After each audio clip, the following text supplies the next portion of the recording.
It's an absolute pleasure to welcome Eastbourne Borough CEO Alan Williams to From the Club. Welcome to the show, Alan. Thanks, David. Pleasure to be here. Oh, thank you. Alan, tell us everything that we need to know about you in 60 seconds. Started off as a football agent, not a very good one because I wanted to do what was right for the player, not for my wallet. So that didn't last very long. Took a player to Crawley. They couldn't afford to pay me, so I took a season ticket. Sat next to the chairman. Sadly, he got very ill and asked me to come in and help him run the club. I went in initially as a commercial manager, commercial director, CEO. He then sadly passed away, and we'd found investment by that time. I stayed there, back-to-back promotions, FA Cup, Man United, left Crawley, went to Millwall, had a great 4 or 5 years at Millwall, become a consultant, then through a story which no doubt we're going to later, I ended up at Eastbourne Borough, which is where I am now. So, Alan, you're coming towards the end of your first year at Eastbourne Borough. Take us back to the very beginning. How did you end up here at Priory Lane? Well, I was working as a consultant, working within the sports industry, predominantly football, where technology companies would engage me to work with them to break through the usual gatekeepers in sports organisations and clubs to do commercial deals, predominantly in the tech sector.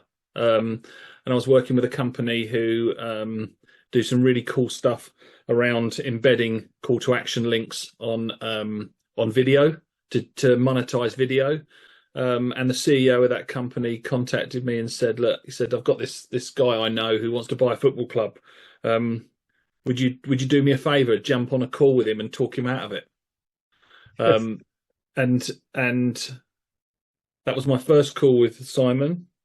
There were numerous calls after that, which I failed to talk him out of it.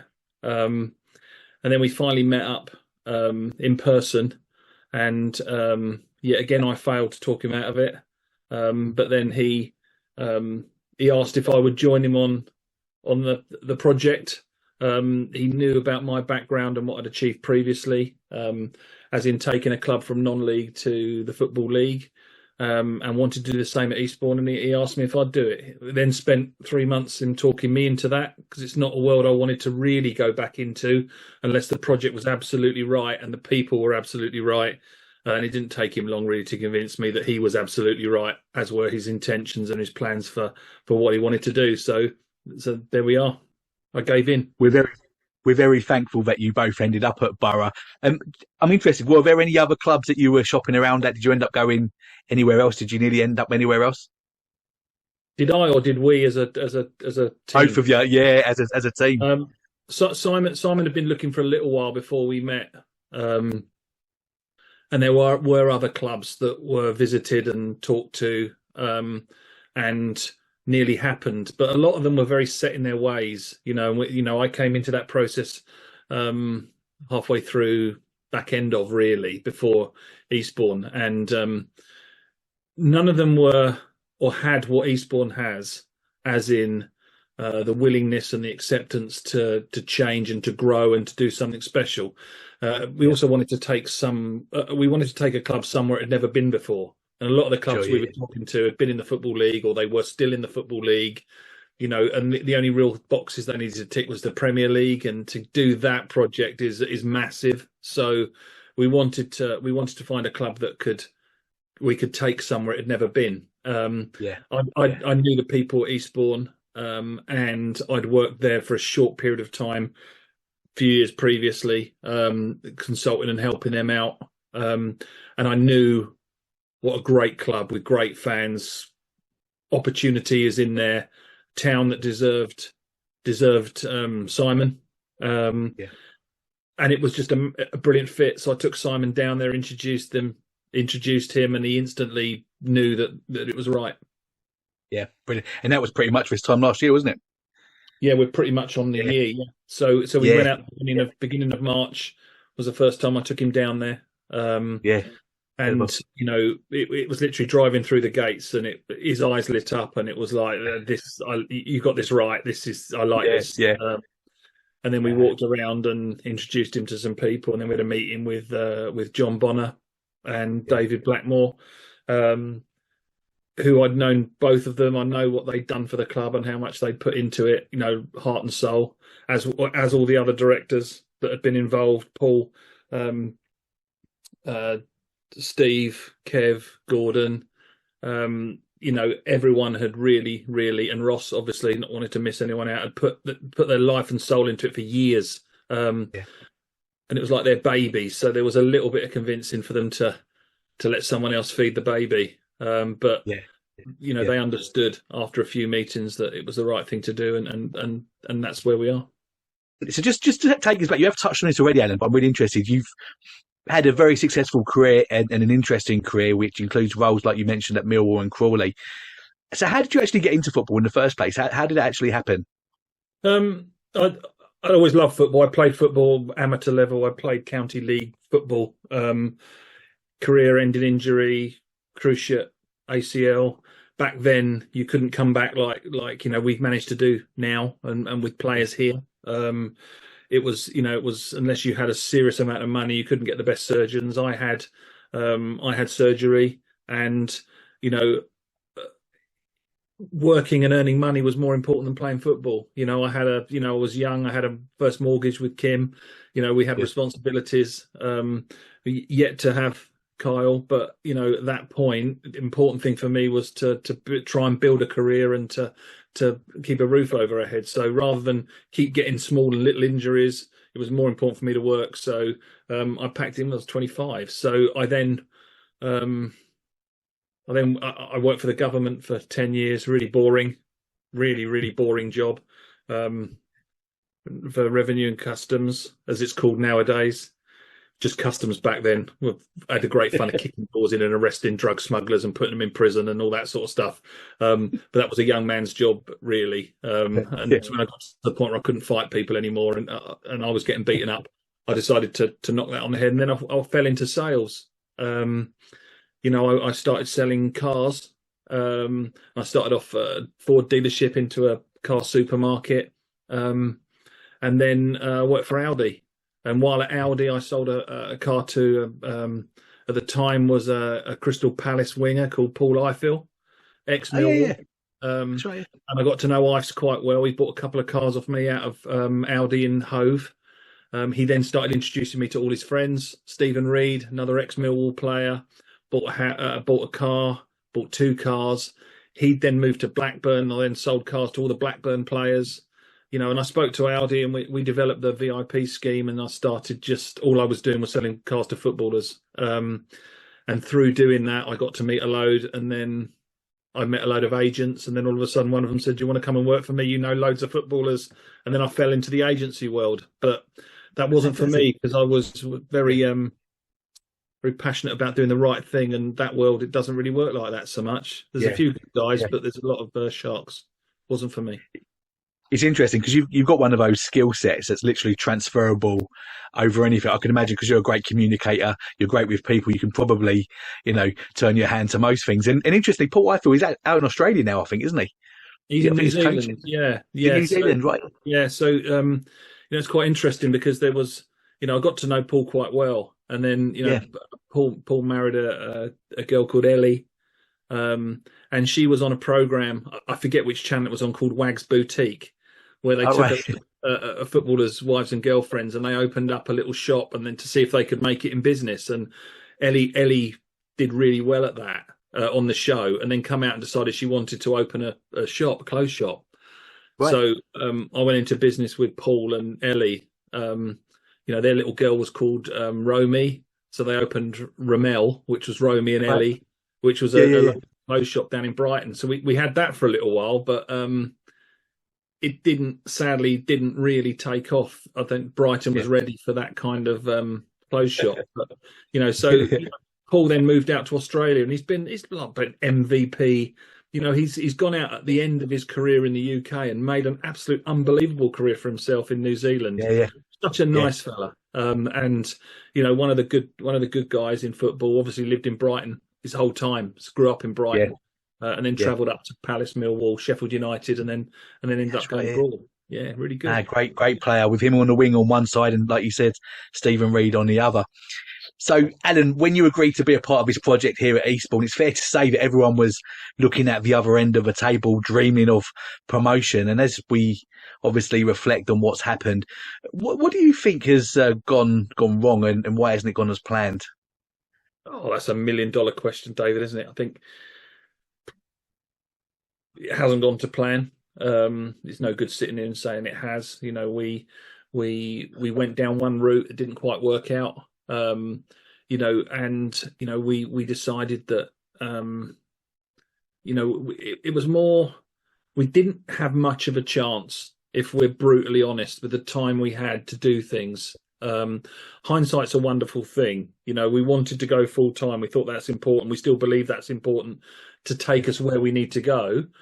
Maybe we could have done it a bit later. Maybe we could have stayed part time. Maybe we could have looked at a hybrid model. Maybe we could have done a million things. But we sat down. We made a decision of what we wanted to do and how we were going to try and do it. And it's not easy. You know, our recruitment wasn't brilliant. We got some great players. We got some that didn't quite fit with what we wanted to do, that didn't quite work out. But to be fair, that's few and far between, and it just didn't quite fall right. But you know, we are where we are. It doesn't change the fact that we're ambitious and what we want to achieve, and we will achieve it. Maybe it's just gone back a little bit more. We made a lot of noise when we came in about what we wanted to do, but we never actually said when we were going to do it. You know, we said this is what we're going to do. This is where we're going to go. This is where we're going to take it. But unless my memory's completely gone, I don't think we actually said we were going to do it this year. Yes. Did we envisage a relegation battle? No. Do we think we'll get out of that? Yes. Have I ever thought we won't? No. I genuinely believe that we've got the right setup now, the right manager, the right group of players to get us out of that. And, you know, I think we will. And I've got an itch on my nose. If someone's watching this thinking that's body language, he's lying because he's rubbing his nose. It's not that. I've genuinely got an itch on my nose. So, you know, I think, listen, very rarely do things go 100% to plan, right? The only problem you have in football is the consequences are massive. You know, and we have a fan base of people that live and die for their football club. You know, we're not lost on that, and you know, we respect that. But you know, not everyone knows all the story. Yeah, exactly.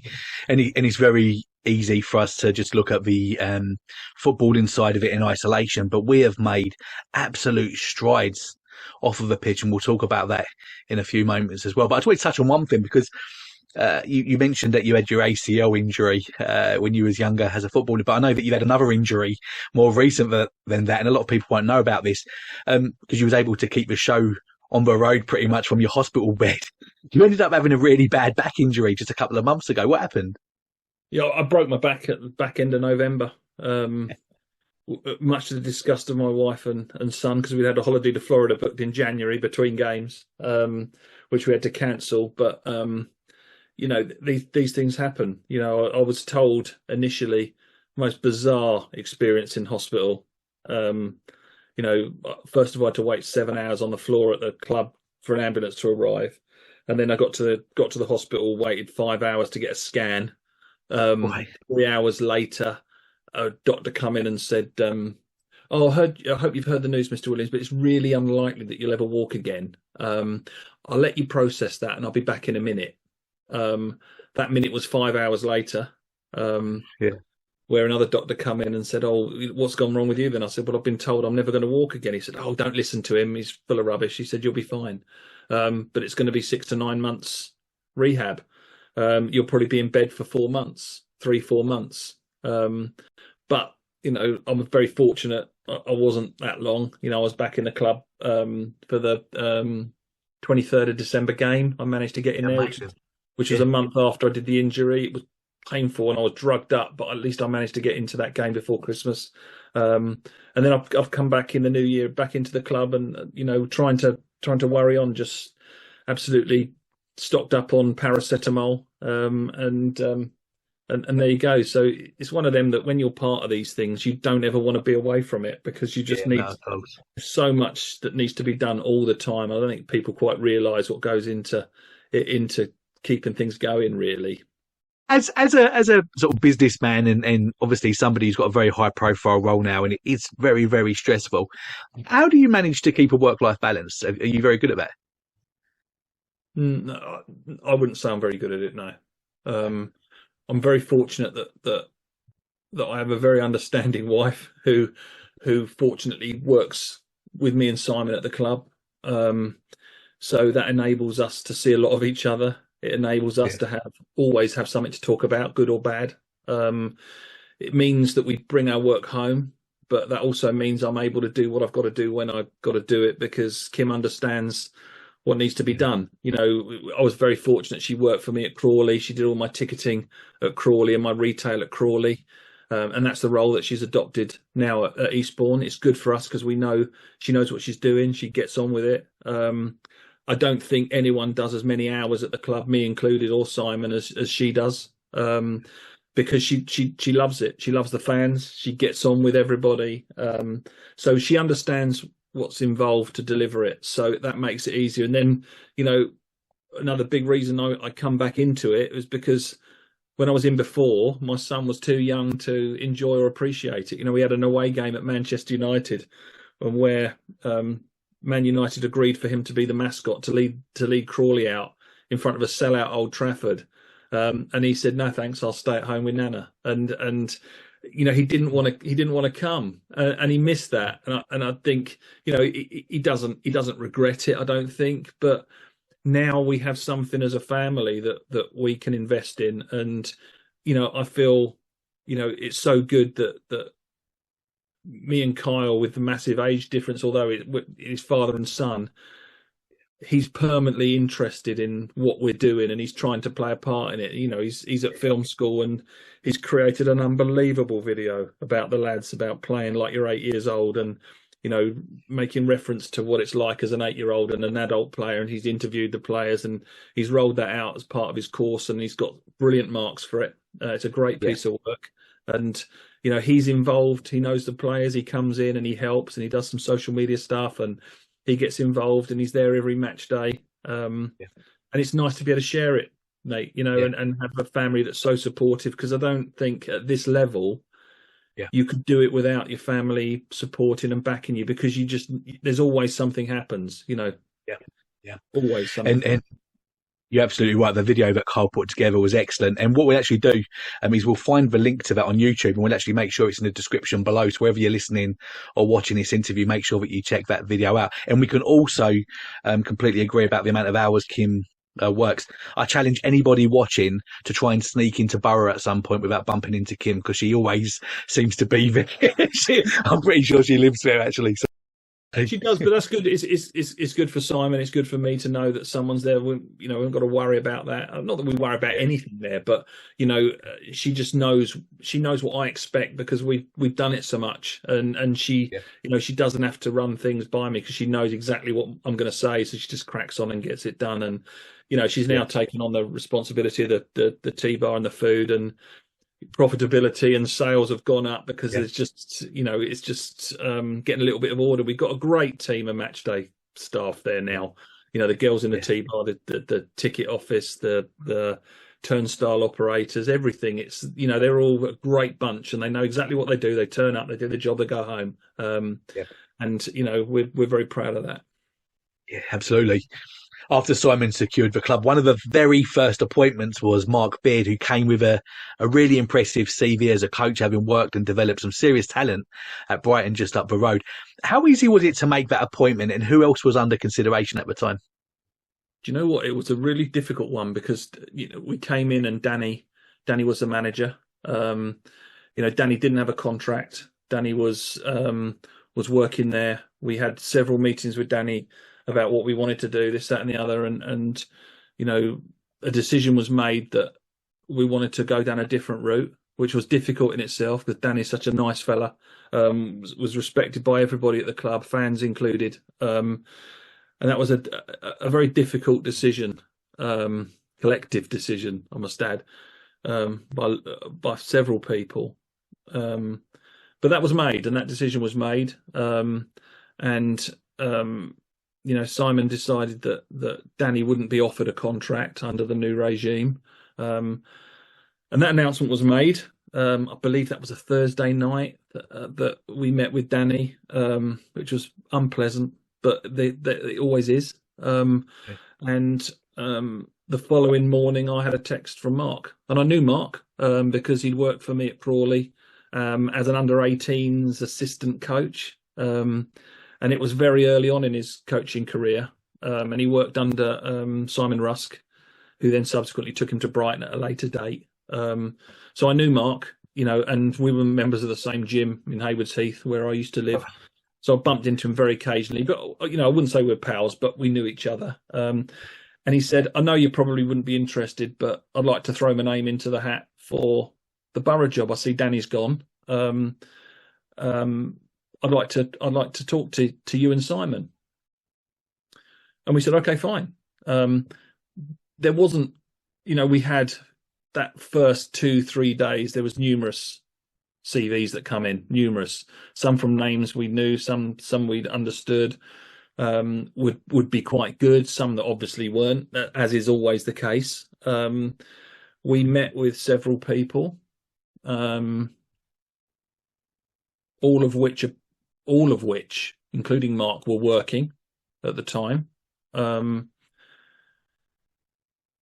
So I can't say they were, because they're still in the roles they were in.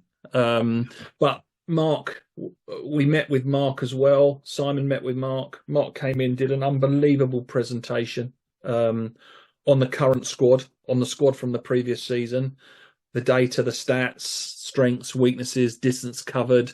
There's a platform called Y Scout, which has details of every player, every game, everything on it. He'd analysed everything. And basically did a massive presentation to us both on what we had, where we were strong, where we were weak, where we'd need to strengthen, what could be done. And then in the same meeting, the first interview, he then presented a list of players that he would want to sign.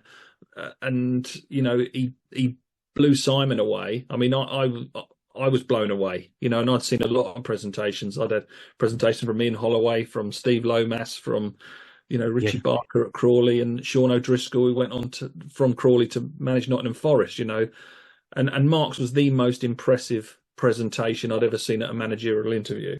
And we got quite excited about that. And Simon instantly said, "Look, I think that is just brilliant. That's something I've never seen before." He basically gave Simon everything that Simon wanted to see that he hadn't seen previously. So we contacted Dorking. And come to an agreement with Dorking to make Mark our manager. Mark White was fantastic at Dorking. I think you're working with them, but he's a guy that knows what he wants, knows what he's doing. Very passionate man. But he was an absolute gentleman when we had that conversation with Simon. Had that conversation with him about us taking Mark. Didn't stand in Mark's way and made that process very easy. And then we made Mark our manager. Yeah, really interesting. Thank you, Alan. One of the challenges that you've already mentioned earlier on was transitioning from part-time to full-time. And we've got to say, it's all right being wise after the event. Every single person, thought this was a good idea and it was something that was going to set us up for the future. But that gave us a problem with only having a couple of weeks to having to sign an almost brand new squad. I can imagine that you was heavily involved in that process and your phone was probably going overdrive. What was that like for you personally, Alan? I think the challenge is great. That's fun.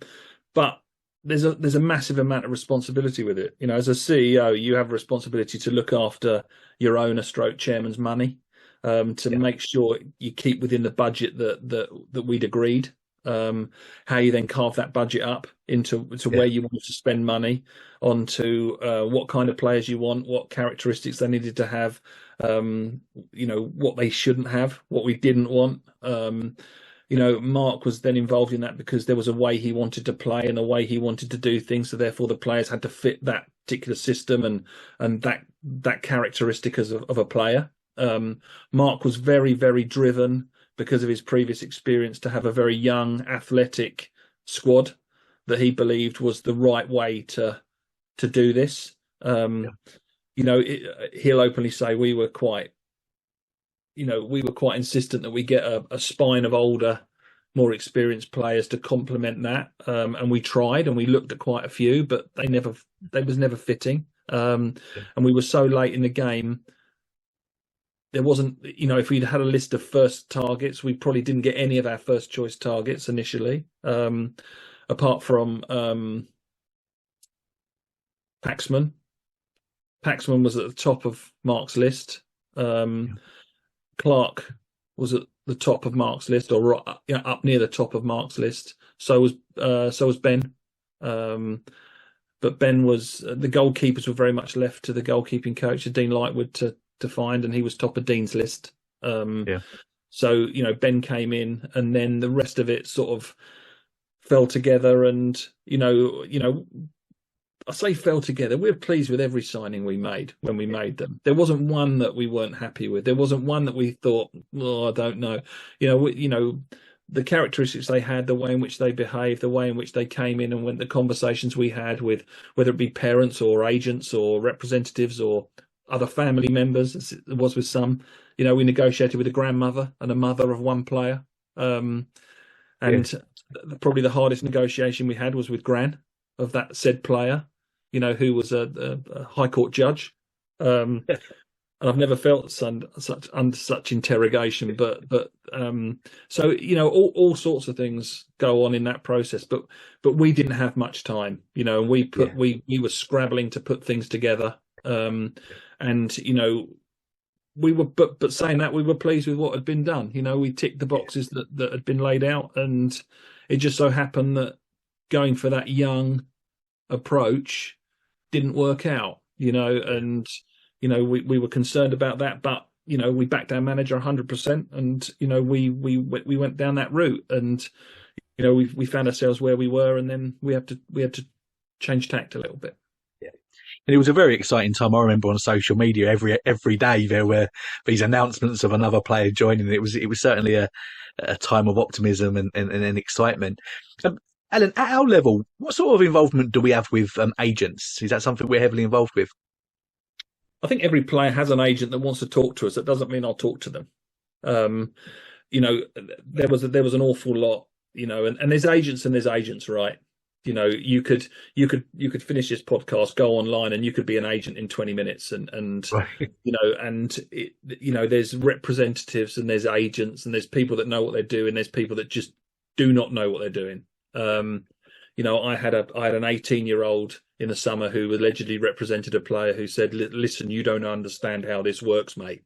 And I'm like, "Well, I've been doing it since before you were born, mate." But that's not me being arrogant. It's just, we had players at our level saying, thinking their players should be on $5,000 a week and all this sort of stuff. And I'm like, that's League One money. What on earth? So we have dealt with agents. We have bought players in using agents, but realistic, sensible agents that, that weren't asking for stupid fees or whatever, but they were more facilitating moves for us and helping us get things done. But only on a couple of occasions this year have we done that. The rest of the time we've dealt directly with the players, and at this level, it's probably a 50-50 split. If you talk to every club in this league about whether they use agents or not, they're certainly reluctant to pay them. The conversations you'll have is, listen, we're not paying you, but if we develop them and they go again, you can earn off him next time. And then you see whether it's a good agent or not, whether it wants to hang around or whether they're just looking after the money. And, some have been very impressive. Some have been less than, and the players get to see that and understand that maybe they don't need an agent to get things done. But, we've sold 4 players this year. We haven't used an agent for any of those transactions. So. And on that note, Alan, we've seen a couple of fan favourite players move on to bigger clubs this season, which is a real credit, isn't it, to the coaches and the people behind the recruitment. The last player that we saw leave was Leon Gravatar last week as he moved up north to York City in the division above. But within minutes, it seemed, of that being announced, you brought in Yaya Bamba, who in his first game had the fans singing, and he had a very impressive debut. I think I read somewhere that that move from Leon came about out of nowhere. So do you literally have a plan in place to replace every position should we need to at a drop of a hat? Yeah, yeah. I mean, you have to nowadays because you know we can't, you know, where we are, we don't have a massive squad. You know, whatever people might think, you know, we've used a lot of players this year, and there's been a few comings and goings, and but we don't hold a massive squad all the time, and we have cover in most positions. But when you lose a key player, a starter, you tend to get a phone call or an argument with the manager saying he needs to replace that player because otherwise, you know, it doesn't quite work. And that's absolutely right, and that's to be expected. And that did come out of the blue. No, didn't see it coming at all. We tend to know what scouts are coming, who's watching who. You know, the drums are banging, and you tend to know who's in the ground. There's enough football people around to know who's there and who's watching who. And whatever anyone thinks, secrets aren't secrets in this business. So, but that one was done quite well. I mean, I got a phone call. Actually, I got a WhatsApp message at 9 o'clock last Wednesday night, basically saying, introducing himself from York City. Just to let you know, we want to sign Leon Gravata. Do you mind if he comes up here tomorrow morning for a medical? Yeah. And I'm like, yes, because he's under contract and we don't want to sell him. And you know, it was literally as quick as that. I said, well, listen, I need to digest this a little bit. I need to have some conversations. I want to speak to Leon, you know, and you know, see where we are. You know, I had a conversation with Simon. You know, we decided that, you know, we didn't want him to go, but you know, we have a very straightforward view on all these things. Is that, you know, what we're trying to do here is to develop people so that they can be the best possible version of themselves, whether they're still playing or after sport. And you know, if a player that we've been working with gets the opportunity to go to a higher level, we're not going to stand in his way. But we absolutely will do everything that's right for the club to make sure that no one's taking the mick out of us, and we look after what we have and subsequently our fans and everything else. So the second that happened, we knew that these conversations had happened. Leon would have already been aware of it. Leon would have made a decision he wanted to go, because the club wouldn't have contacted us unless they knew that they could get that done. Whatever people think about approaches and illegal approaches, that's just the way that sometimes it works if you work in the sport. So it was a case of, right, we need to replace him. Adam was like, this is what I want. I need electric pace. I need someone that's prepared to run directly at goal and shoot. And we went out to the people we know and had conversations with our networks. Yaya came back as an option. We put a 7-day approach in to Yaya, into Cray Wanderers for Yaya, which we then followed up. I phoned Neil Smith, their manager, who I've known for some time, basically explained that we were going to put an approach in, out of respect to him, without it just landing on someone's desk without him knowing. And he was different class. He said, listen, I'm not going to stand in the lad's way. He can go to a higher level. We'll waive the 7-day approach. When do you want him in? Tomorrow morning. Wow. This was on the Thursday.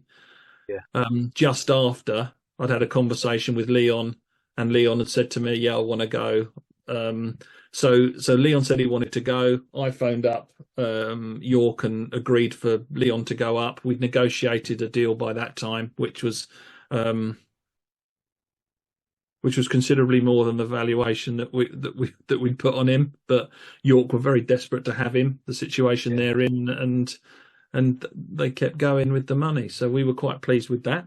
And that's a good deal for this football club. There's a sell on and a sell on, and a nice bit up front. And if they survive, we get a bonus and blah, blah, blah, blah, blah. So I won't tell you the numbers, but it's good. And as soon as we knew that was done and we gave permission to go, I was on the phone. We arranged for Yaya to come in on Friday morning. He came in. First run he made in training, everyone was like, whoa, he's just a bit quick. And then he started Saturday after, competing or participating in training on the Friday.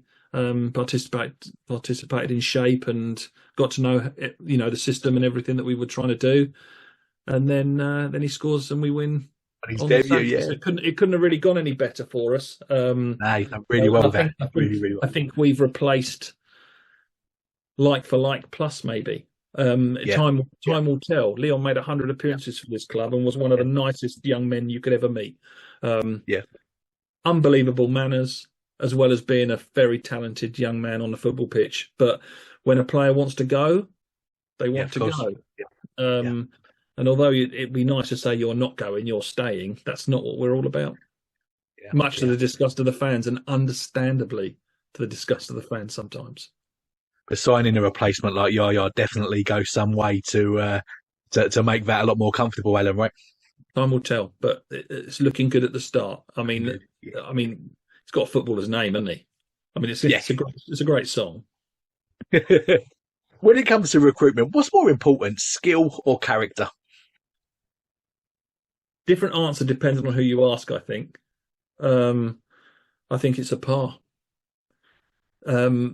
Characters key for us because we want the right kind of people in the building, the right kind of attitude. But obviously they've got to be able to play football. So there's plenty of football out there that are good people as well as good footballers. So I don't think you need to trouble yourselves with the problems. I've signed problem players before, thinking that you can change them or you can control them or don't worry about that. I can sort that out. And you never can. Yeah, You can just paper over the cracks, but ultimately the cracks open up again and you've got another problem. I've had a player that was signed that refused to go on when he was told to go on as a sub because he didn't want to be a sub. I've had players that didn't train because they didn't like the length of the grass on the training pitch, yeah, and all sorts of issues. But for us, we do a lot of work on the individual and their background as well as their footballing ability. So we know that they're not going to be what we would call a handbrake. They're not going to slow things down. Everything we do and everyone we bring in, we try to make things smoother and run faster. So yeah. anyone that's going to slow things down or cause a problem is not of interest really. And anybody who's had any interactions with the players off the pitch would absolutely say we've got a great group of lads, haven't we? Great group of lads. Yes, Yeah, without exception. Yeah, good people. They're all yeah, really good people. Some might argue that maybe that's the reason why things aren't as good as they could be, but it's a nice place to work. That you've got someone's birthday, everyone's bringing in cakes. Everyone talks to every single person that works there like they're their equal. yeah, You know, Leon left, he went round, everyone got cuddled, everyone's hand was shaken. Tears yeah, a lot. yeah, We lost a manager, and the next team meeting was devastating. Staff were yeah, crying. yeah, That's just the way that we are trying to do things. yeah. It's good when it's good, but it hurts when it's bad for Yeah. everyone. Absolutely. I've got a lot of time for all of them. Brilliant, brilliant lads. Another player that has left us this season was the wonder kid Fletcher Holman, who has moved on to the Premier League side, Wolves, and he's doing very well from what I see on social media. I think he scored again the other night. At what point did you realise that we had a player on our hands, and how did the move to Wolves come about? I think we knew straight away. You've got to give a lot of credit to Mark for that and for the development of that young man. We worked a lot with him on the off-field stuff. Again, fantastic young man, manners, different class, a real credit to his family. He's a lovely, lovely kid, and he was great with the fans, especially the younger ones. He used to get ribbed a little bit because he carried a Sharpie around in his shorts so he could sign autographs for people. But you see, Fletcher was one that, he wasn't going to play. He was at one of the other clubs in Eastbourne. He was playing there on a Saturday. He was at college. He was looking at university. He was going to go away. Mark met with him and his dad, and basically said, "Look, just give us a year. Give us a year, and we'll see if we can do something." Put a pin in the education for a little bit. he desperately wanted to be a footballer. His parents had facilitated that to an unbelievable level with what they'd done for him as a young man, in the way in which they prepared him. Mum unbelievably supportive, dad a good football person, understands football, a very astute businessman as well. So you could have really sensible conversations with Wilf, and is involved in our youth setup and does our 16s at the minute. So club through and through, but he wasn't going to play. He was going to stick playing Saturdays and go on to education, and we're just thankful that he decided to give it a go. And I've got to say, he came in little bit of arrogance to start, which was nice, because you want that in a forward. He was very disappointed he didn't get the number 9 shirt when numbers were given out by Mark. I think he was put in his place by the senior pros, said, you earn a 9. Which his response was, well, I'll be wearing it next year. And then he got his head down, and we went away to Wales on a pre-season, and I think that was a turning point for him. We had a couple of speakers in, a couple of motivational speakers come in, and that affected Fletcher massively. And I remember a conversation with him after one of the sessions where he said, I know now, this is what I want. And I'm going to do everything I can to get it, and I'll get it. And we were like, me and Simon were like, oh, and from that moment on, Mark would do extra sessions with him. Mark would stay on after training. They'd do finishing with him. He'd work on his runs, his movement. Mark invested a lot of time in him. And although the move happened, Mark honestly should take an awful lot of the credit for that. And I hope he does. I think he does, but I hope he does. He's been told as much. But you see, Wolves were watching him for a while, and then I got a phone call from the head of recruitment, and it was head of recruitment first team, not 23s, because we'd spoken about him going to other clubs. There were other clubs interested in him. We were having conversations with League One clubs. But then Wolves come in and basically said, listen, we want to bring him in. We want to work with him for the rest of this season. But then the plan is that next season he starts pre-season with the first team to see how he's doing. The thing with Fletcher is he's got something in his pace. Yeah. I would love to see him and Yaya go toe to toe, because Fletcher's just rapid. His first 10 yards were just out the scale. He was just so fast. But you put to that the fact that he could finish, and he was his attitude was absolutely spot on. He was going to make it, but at what level we didn't know, and then Wolves come in, and a lot of conversations went between us and Wolves and the family, and they decided that was the right move for them, and we absolutely supported it, and we're so proud of the ways he's gone and sort of shown what can be achieved if you want it. And if you're prepared to dedicate yourself to it, and he's a credit to himself and his family. He's such a nice kid. And the good news is we've got his little brother Jimmy at the club. Yeah, he's in the 16s at the minute. I think he's been playing up into the 18s this year. That's right. I think he's got a way to go to catch his brother up, but I think he's driven to do that. So that can only be a good thing, and where Jimmy ends up, who knows? And hopefully he's a player that's going to be, consistently in our 18s next year and pushing to get into the front team. Yeah, brilliant, Alan. When we think about this season, pre-season, as per the script, we had tough but enjoyable games with good crowds, didn't we? Against Aldershot, Charlton, and AFC Wimbledon, which helped get everybody excited about the forthcoming season. And we came out of that period unbeaten and looking really confident. As in general terms, how important is pre-season, both commercially and physically, for the players? Pre-seasons are important operationally, not so much commercially. Yes, they bring in revenue, but they did better than we were expecting them to do this year. But for me, that was all about making sure we have a slick match day operation. So making sure ticketing worked well. We had a new ticket office which opened. Making sure that the retail operation was up and running. That's all new this year. Done unbelievably well. Turnstiles, because we took cash away from the turnstiles. So, we changed the setup of the T-bar. Excuse me. So pre-season for a CEO is all about making sure you're slick and everything's working well. For the manager, it's about having a first look at his teams in a competitive fixture, seeing what works, what formations, whether they were right, whether he'd got it right or not, and understanding more about his players and stuff. So they're vitally important, and we're already working on this year's or next season's pre-seasons. We've got a couple in the diary already.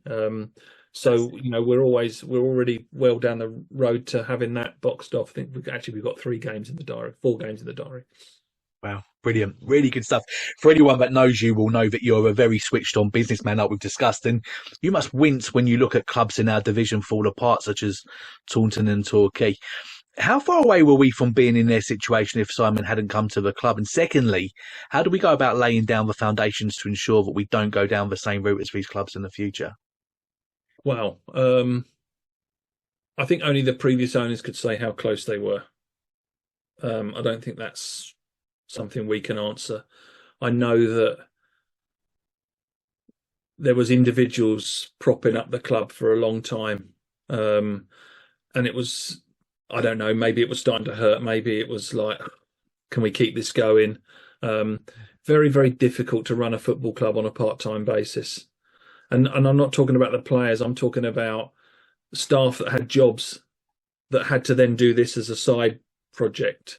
I've already said how much time and effort's going into this. We've got a big full-time team now. If you think that, last season, you had John in there as a CEO, and you had a commercial person and a community person, and that's how they ran it. And everyone else was doing their jobs and then pitching in their spare time, whereas we've got a much bigger operation that's working full time to do everything that we're doing. So I think that the way in which they welcomed the opportunity probably told us that it was not great. But then again, would they have survived and kept going? I think they probably would. It would have stayed as it was. They would have kept going. I don't think there was danger of it disappearing, but I don't think it would have kicked on. I don't think it was possible for them to ever be anything other than where they were. But that's purely because they just didn't have the time, or the drive to do that. But this is a group of really good people that gave up a lot of their own time, a lot of their own money to keep a football club that they love going. So I'm not going to sit here and criticise anything that was done, because there's nothing to criticise. It's just it needed a bit of fresh blood. I think the town needed it. I think the timing was right. And I think they publicly said the time was right.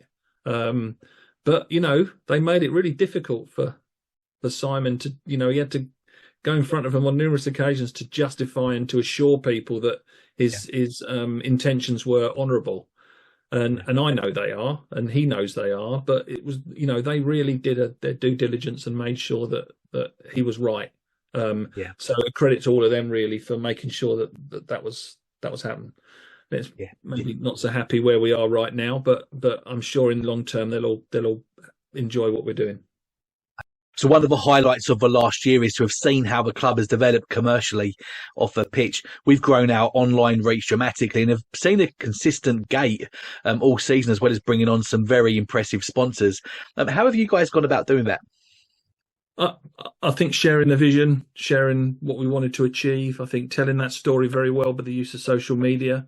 We engaged an agency to start off with doing that. I know a lot of people thought that was taking things away from what we were doing. It didn't. The players did most of that in their own time when they'd finished training, and a lot of them really wanted to do it. So it wasn't onerous, or it didn't disrupt things. But we had some really good people doing that and getting that online presence, which enabled us to be commercial globally. It's we've sold shirts and memorabilia all around the planet, and it's being dispatched on a daily basis.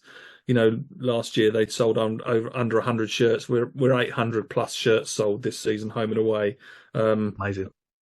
With margin as well. Another thing, they had a couple of quid a shirt in it last year. We've got 120% margin in our merch in that now. So, a lot of it is doing really, really well off the back of our social presence. You know, we've brought that in house now, so you know we've employed people to do our socials, and they're doing a really, really good job. So it's about getting a story, telling a story, then going out into the community and engaging with the community to get them to come and see what we're all about. And then when they come to see us, we make sure they have a good day, whether that be through, you know, sometimes you bring youngsters in, it's more about what the burger and chips are like than anything else. And they want to go back with mum and dad. We had a great burger, and, you know, or they bought something from the shop, or, you know, it's not, sadly, it's not always just about the football. It's about the match day experience and whether people feel welcome and comfortable and enjoy their day out. And then they come back. We just hope that we can provide them with victories rather than anything else, which has been a little bit thin on the ground this year, really. Alan, we touched on it a little bit earlier on, but I'm sure one of the hardest things to do in your role is to essentially sack a manager, and it couldn't have been made any easier by the fact that we hadn't that long before signed Sam Beard, his son, who is an excellent player. You know, I personally love Mark Beard. He's one of my heroes growing up, and I love him as a man now. And so, like you, I was absolutely gutted that it didn't work out. How did that conversation go, and how did you go about identifying his replacement? Conversation's private and will always remain private. But I have the utmost respect, as does Simon, for Mark and the way in which he conducted himself. I think that anyone on the outside could see that was probably coming for a little while, but we stood by and supported and backed as long as we possibly could, because we believed that it would click, but it didn't. And I think Mark knew that. And then, you know, the last couple of games of his tenure just did not go well. And we did what we had to do. But, you know, Mark understood that, and Mark has conducted himself admirably, better than I could imagine anyone could. And he was at the game last night. He come to watch the game last night. He sat with us in the director's box. He was welcome. He will always be welcome. He's a gentleman, and he'll always be that way. So replacements, it's the same situation. You know, people go, people come. Everyone throws their name into the hat. Agents start going on the phone. We spoke to several people. We spoke to Adam. Adam, like Mark, was head and shoulders above the other candidates that we spoke to at the time, and presented a vision and a plan of what he wanted to achieve and how he wanted to do it. And we decided after several conversations that was the route that we wanted to go down, and we're pleased we did. Yeah. We live in an age where people are very willing to give you feedback online in just what they think that you're doing wrong at the club, and this, of course, spills out to players as well. Firstly, from a personal point of view, do you pay much attention to what's written on social media? And secondly, how do you protect the players from it so that they don't start affecting their confidence?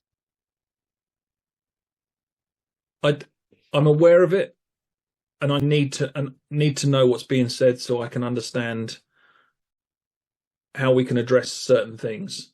Sometimes a criticism's helpful. Sometimes understanding what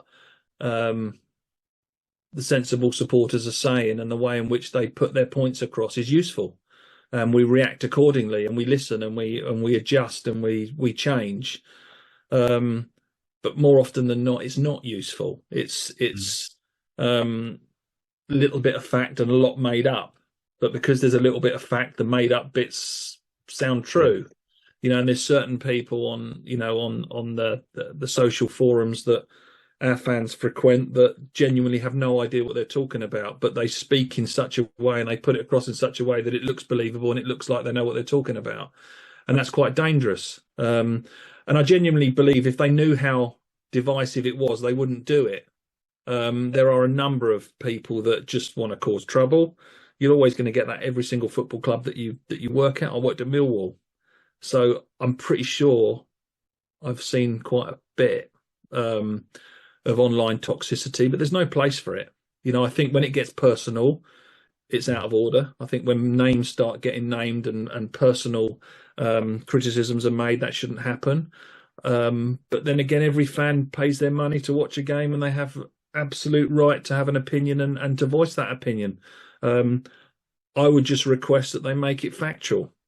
You know, we know we have people make comments about games that they weren't at, that they didn't see.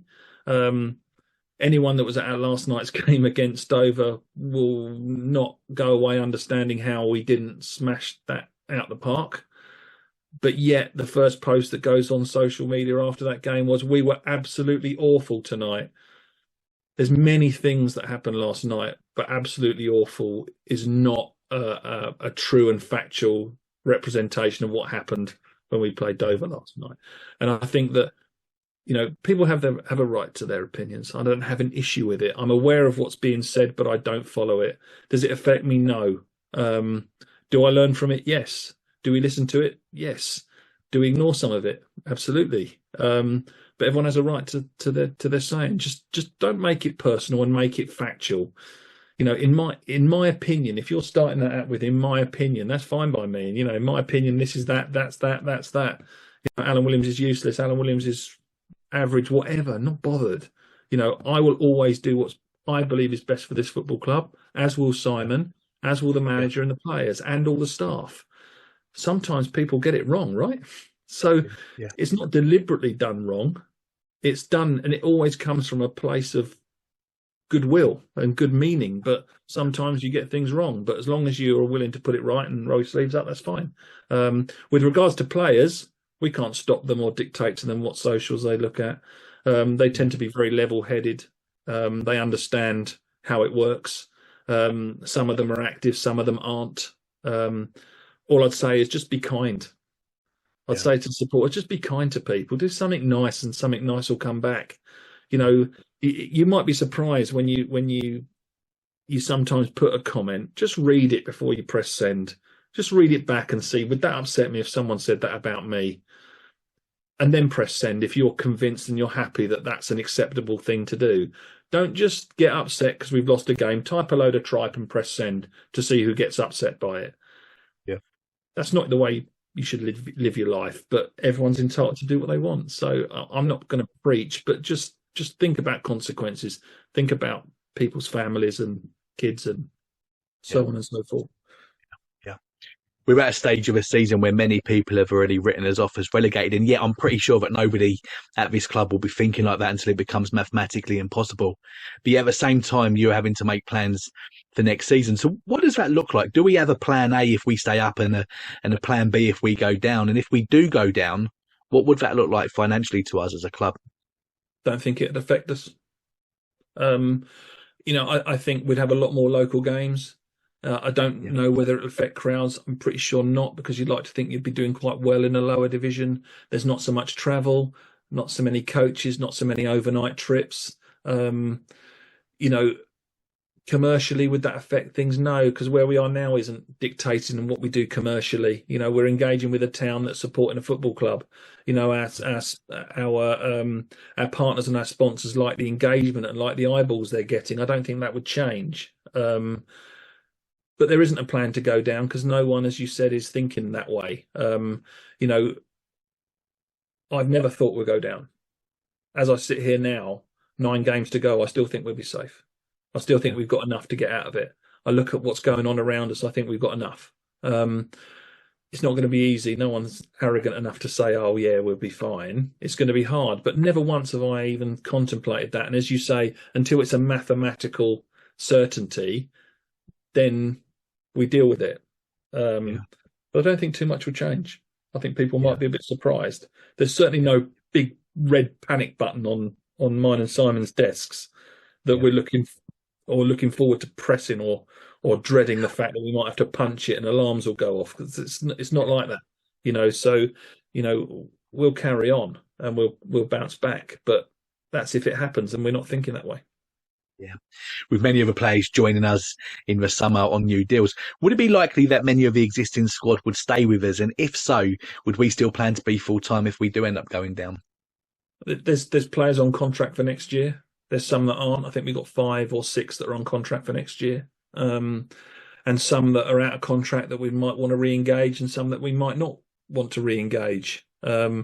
You know, we've still got enough games left for everyone to earn a contract for next season, and that's what we hope they're going to try and do, and put some proper shifts in. But we haven't discussed it, David. I would imagine we stay as we are. Yeah. Because if we don't, then no one will be staying, because they all come here to be part of a pro full-time club. So if we're not a pro full-time club, then all those players that we have under contract or ones that we might want to keep, I doubt will want to be part of it. This is their jobs, their livelihoods. So I don't think, there's no hiding from the fact that if we go down, it's going to be really difficult to get out of there. But we have to back ourselves to do that and put things in place to come straight back if the worst thing happened. But we'll deal with that as and when. Yeah. Now, I don't want to get you in trouble with the next question, so I'll tread very carefully and only answer without getting yourself into trouble. I'll say one word: referees this season. Alan, what are your thoughts? Shocking standard. Consistently inconsistent is what I would say. And there's probably one ref. There's one ref we've had twice that I think is up to standard. Other than that, it's very disappointing. That's not just us, it's for all teams. Everyone's saying the same thing. CEOs talk, owners talk, chairman talk. Everyone's saying the same thing. Happily, I'd double the fees for refs if it meant I got better refs. I'd have no problem. And I think every single one of our fans, when they come in, would put an extra quid in a bucket to go to the refs if they knew they were going to get a good quality referee. And I don't think, some aren't up to it, but they do their best. Fine. Some of them are on ego trips and just it's all about me. Not fine. Everyone has an opinion. Mine is that it's not good enough. Mine is that there's probably a handful of games we would have got something out of if we'd had good quality refereeing. Last night being one of them. At least two penalties. And complete lack of management with regards to time wasting at the end of the game on their part, at a point where we were on a roll, we were on top, and we had momentum. I'm not putting that down to the reason we are where we are. Absolutely not. But the refereeing has not been a standard that befits the level of football we're playing. And I think that all the best get snabbed at the top, and they don't tend to come back down the other way. And, we pay a lot of money to our referees at this level, a lot of money for what we're getting, and if this was a consumer situation, we're not getting value for money. I'd be going to trading standards because I'm not getting what it says on the tin at all. And get me into trouble or not, that's the fact of it, and that's borne out by most of the conversations we have with assessors after the game. They say, I don't know why you didn't give that. Yeah, you got that wrong. But once it's done, it's done. There's nothing you can do about it. Yeah. When you look at the club and you look at Eastbourne as a town, how much potential do you think there is here, and just how far do you think we can go? I think the town deserves and can support a Football League club. We've always thought that. Otherwise, we wouldn't have done it here. We have a big town. Someone said to me, it's the largest town in the UK that hasn't had a Football League club. Why not? Why can't it? What have we got? Brighton, Gillingham, nothing in between. Catchment's massive. I think that the town can support a professional football club. But a Football League football club, and that's where we'll take it, I hope. Yeah, exciting times. Alan, we're going to take a very quick break before asking you the signature from the club question.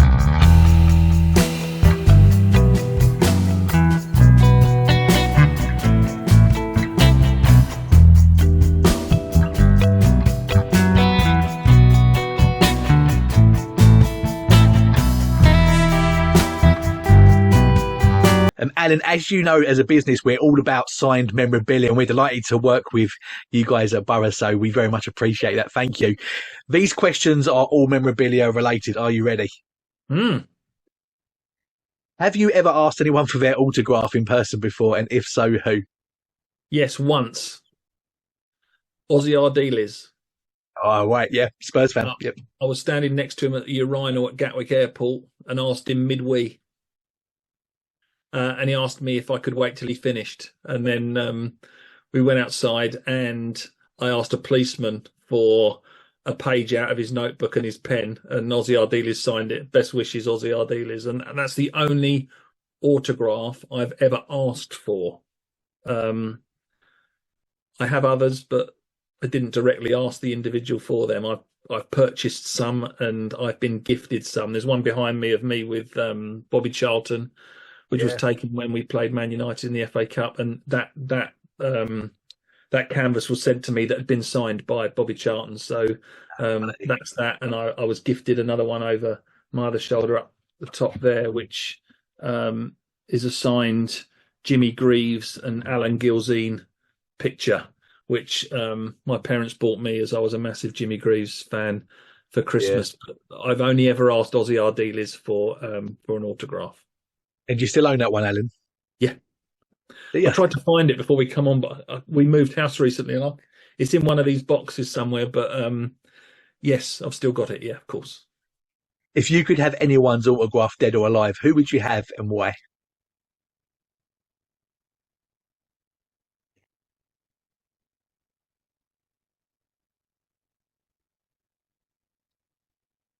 I've got Jimmy Greaves. I don't know. Difficult one. Really difficult one. Klinsmann or Ginola, I think. Bit sad. Klinsmann or Ginola? Yeah. Fantastic. Do you know, mate, I think I've actually got both of those somewhere. If I find them, I'll dig them out and give them to you. Very kind. I'd like them to get, again, I've got another toilet story about Ginola, but I met Ginola in a toilet at an awards dinner. And he smelt lovely, fantastic aftershave. But I wish I'd asked for his autograph, but it was another toilet one, and I didn't want to do it. So that wouldn't have been his aftershave. That would have been his L'Oreal in his hair, wouldn't it? No, it was. He actually told me it was a parfum, as he told me, that was made for him by a chemist in Paris. It was made specifically for him, so I couldn't buy it.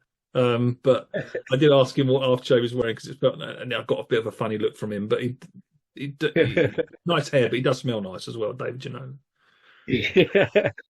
Alan, mate, it's been a joy to spend some time with you as always.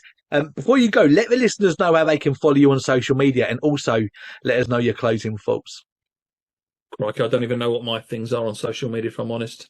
I'm sure people can find me through the I'll find them. I'll make sure they're in the links. Put them in the link. I'm not prolific. I look at it and I watch social media, but I'm a bit too old for all that. I let my son do all that stuff and tell me what's going on and who's saying what. The only thing I look at on social media is stupid videos of baby monkeys riding on the back of pigs and stuff like that. Makes me laugh. Quality. Why not? Yeah. And do you have any closing thoughts before you go? No, not really. It's been a pleasure meeting you and Jack. I'm really excited to follow your journey with this business. I think it's got massive legs. I think that it's been nice coming down to Eastbourne again. I spend my family holidays down here. The fans are fantastic. The people of Eastbourne are lovely people. And we understand the frustrations when things don't go right. But hang in there, stand by us. I promise you this will work. Yeah. It might take a little while, but it will work, and we'll take great pride in I told you so's to several individuals, but on a whole, yourself, there's, the big shout out to the Fear family for me. You've got Paul arranging all the away travel. You've got his missus selling the tickets, the girls selling programs and doing the tickets. Amazing family. Yeah. Great family, yourself, Jack, Gaz, all the people that follow us home and away. I could spend hours naming everybody, but it wouldn't be fair on the ones that I forgot. But they deserve something good, and they will get it. I promise. And you do as well, mate. You work really hard, and you're a legend. And there's a lot of stuff I could have said about how kind and helpful you've been. And I know you do a lot of stuff that people wouldn't know about behind the scenes as well to help people. And I'm very grateful that you're a part of the club, mate, and looking forward to enjoying the good times with you in the future. Thanks for being you, mate. I really appreciate it.